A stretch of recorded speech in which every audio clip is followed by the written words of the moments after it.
Psaume 34, louange de la justice divine. Je bénirai le Seigneur en tout temps, sa louange sans cesse à mes lèvres. Je me glorifierai dans le Seigneur, que les pauvres m'entendent et soient en fête. Magnifiez avec moi le Seigneur, exaltons tous ensemble son nom. Je cherche le Seigneur, il me répond. De toutes mes frayeurs, il me délivre. Qui regarde vers lui resplendira sans ombre ni trouble au visage. Un pauvre crie, le Seigneur entend et il le sauve de toutes ses angoisses.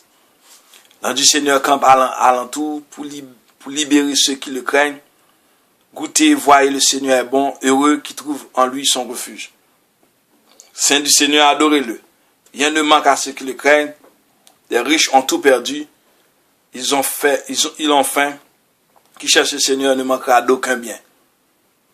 Venez, mes fils, écoutez-moi, que je vous enseigne la crainte du Seigneur, qui donc aime la vie et désire les jours où il verra le bonheur. Garde ta langue du mal et tes lèvres des paroles perfides. Évite le mal, fais ce qui est bien, poursuis la paix, recherche-la. Le Seigneur regarde les justes, il écoute attentif à leurs cris. Le Seigneur affronte les méchants pour effacer de la terre leur mémoire.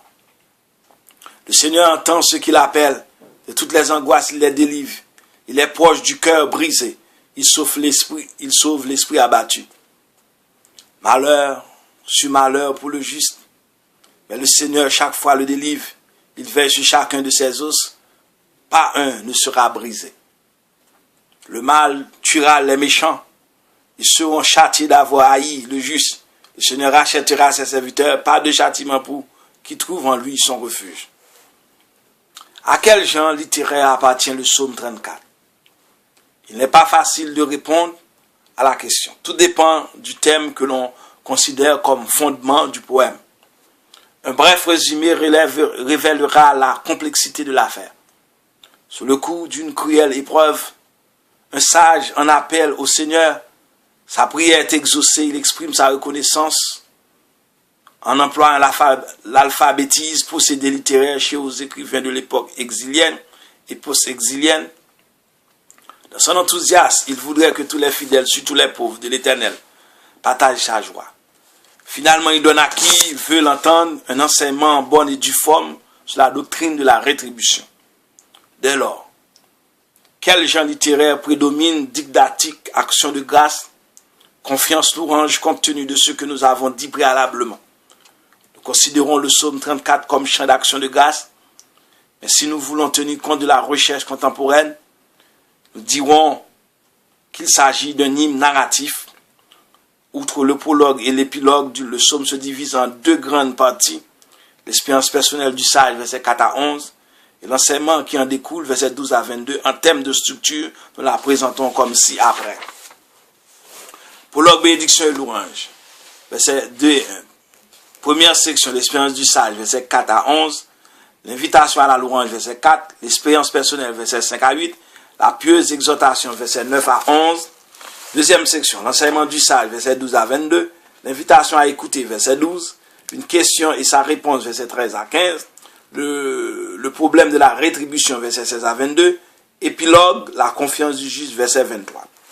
De David, quand déguisant sa raison devant Abimelech, il se fit chasser par lui et s'en alla.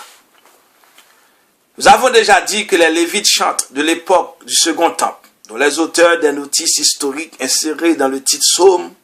Toutefois, en l'occurrence, la notice devait évoquer primitivement l'événement rapporté au premier livre de Samuel. Le premier livre de Samuel 21, verset 10 à 15, est mentionné le nom Akish, roi de Gath. Akish-Mélec, c'est sans doute par méprise les copistes postérieures ont lu Abimelech à la place de Akish-Mélec.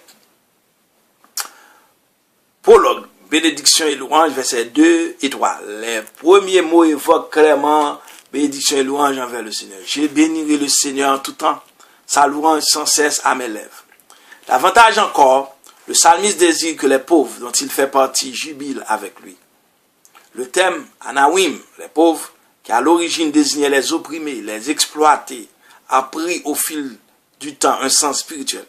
Il en est venu à désigner les yavistes authentiques. Il vaut la peine de le rappeler car de tous les textes bibliques, le psaume 34 est celui qui nous donne la meilleure description des Anawim. Ils craignent le Seigneur, versets 8 et 10. Ils le cherchent et se réfugient en lui, verset 9. Ils sont les saints du Seigneur, verset 10. 16 juste, verset 16.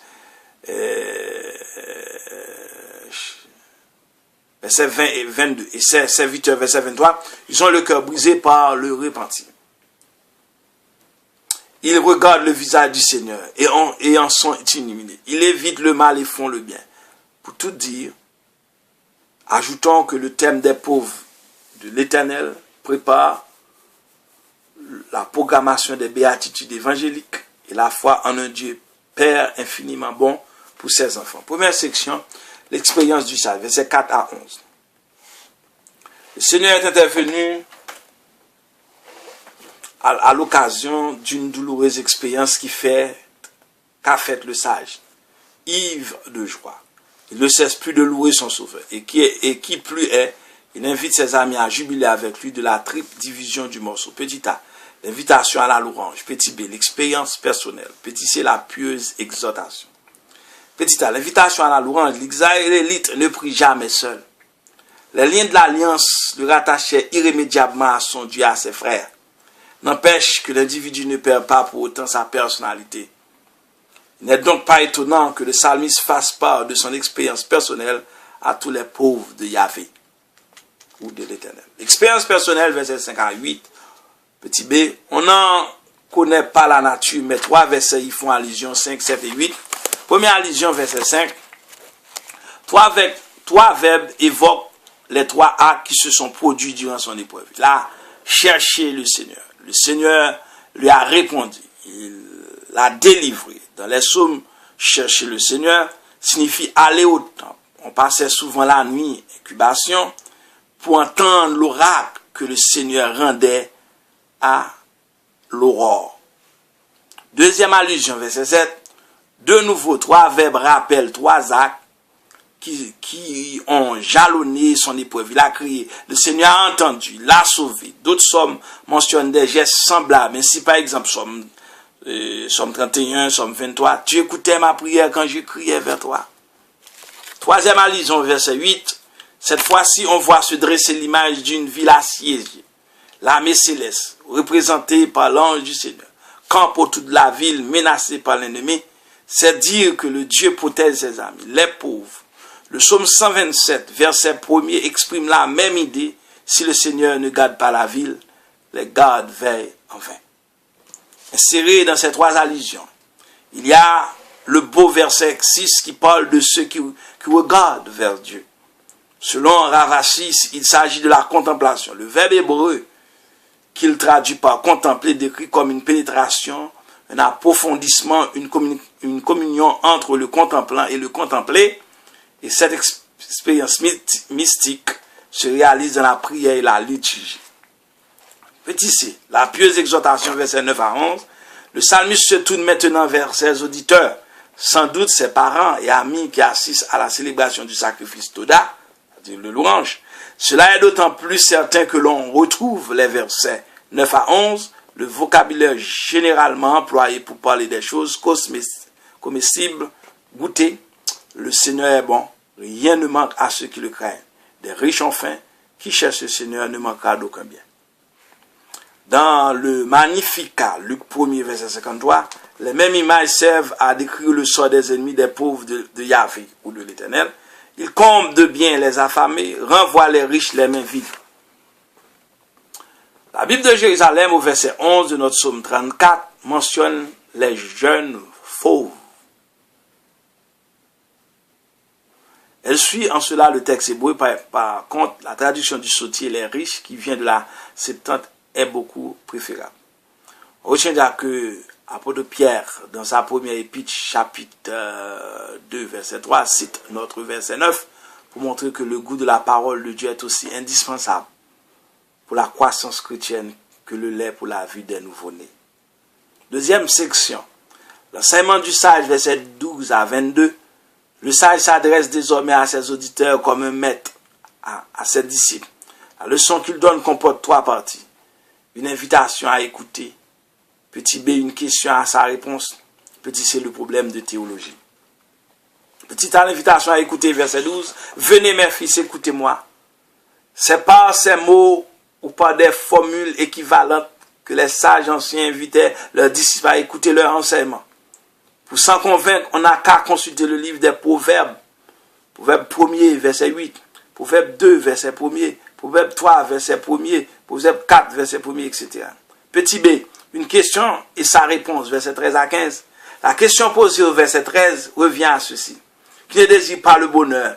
Elle ressemble à une inscription découverte en Égypte sur la tombe de Pharaon du 14e siècle avant Jésus-Christ, même si l'on peut croire à l'influence du texte égyptien sur les psalmistes, on sait que la perspective n'est pas la même. Sur la tombe égyptienne, la question vise la vie dans l'au-delà, alors qu'en Israël, on ne songe encore qu'au bonheur d'ici-bas. Dans la réponse à la question, elle comporte 3 éléments. Garde ta langue du mal. Verset 14, évite le mal. Verset 15, poursuis la paix. Encore verset 15. Petit C. Le problème de la rétribution, verset 16 à 22, même si le psalmiste, qui est un sage postésilien, ne sait faire part de la rétribution, il ne dit aussi simpliste que celle de ses prédécesseurs, il n'en constitue pas moins à distinguer entre la destinée terrestre des bons et des méchants. Les justes, le Seigneur les regarde, il les écoute, les délivre et les sauve. Les méchants, il est à la fonte et efface leur mémoire de la surface de la terre. Davantage encore, le Seigneur veille sur chacun des os du juste, pas un ne sera brisé. Verset 21. On sait que apôtre Jean, dans son récit de la Passion, nous apprend que le supplice du crucifixium n'a pas été infligé à Jésus pour que s'accomplisse l'écriture, pas un os ne lui sera brisé. L'évangéliste ramène au passage du livre de l'Exode 12, verset 46, où il est question du rituel de l'agneau pascal. Toutefois, certains commentateurs préfèrent voir une référence au verset 21 du psaume 34. On peut croire, bien sûr, que Jean songeait aussi à la citation de notre psaume. Épilogue. La confiance du juste, verset 23. Ce dernier verset fut sans doute ajouté postérieurement. Il se situe en dehors de la mention des 22 lettres de l'alphabet hébreu.